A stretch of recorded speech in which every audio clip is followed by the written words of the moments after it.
Во Маријово, далеко од главните патишта, постои село што со години полека исчезнува. Куќите таму не се рушат од старост, туку од тишина.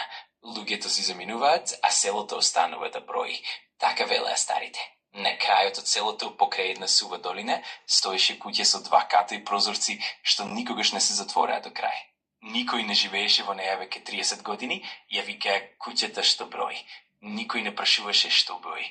Ана се врати во селото по смртта на баба ѝ. Требаше да ја среди куќата, да ги собере работите и да ја продаде. Немаше каде да преспие, па соседите ѝ рекоа: само една ноќ, ако мораш, ама не пали светло на горниот кат. Таа се насмевна, веруваше дека селските приказни се само тоа. Приказни. Првата ноќ беше тивка, премногу тивка, како селото да го задржува здивот. Точно на полноќ, Ана се разбуди од звук. Туп-туп, како чекори над неа.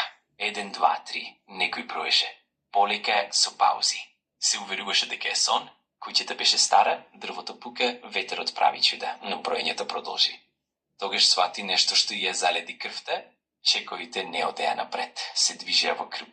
Следното утро, Ана ја праша една стара жена од соседната куќа. Жената ја погледна долго, па рече: ако почнала да брои, значи си внатре. Што брои? Праша Ана. Души, одговори жената. И времење му раскажа дека куќата некогаш припаѓала на човек што ги затворал луѓето внатре, додека не се смират. Никој не излега лист. Некој не излегле воопшто. Куќата памети, рече старата, и не сака празно. Ана реши да замине, но автомобилот не запали. Телефонот немаше сигнал. Таа ноќ броењето почна порано. 1, 2, овој пат не беше над неа. Беше во незината соба. Чекорите застанаа до креветот. 3, Ана не се помрдна. Не дишеше. Гласот беше длабок, без емоција, како да чита список.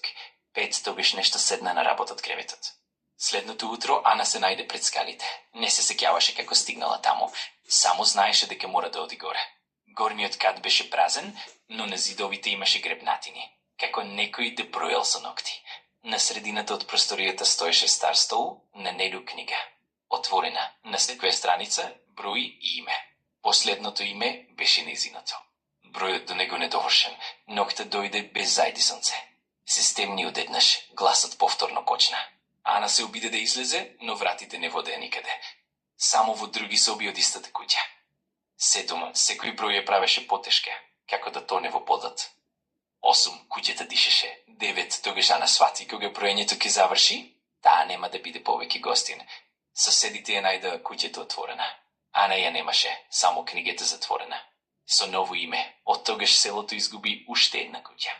А старите велат кога куќата ќе почне да брои, не е важно дали ќе стигне до крај, туку кого брои.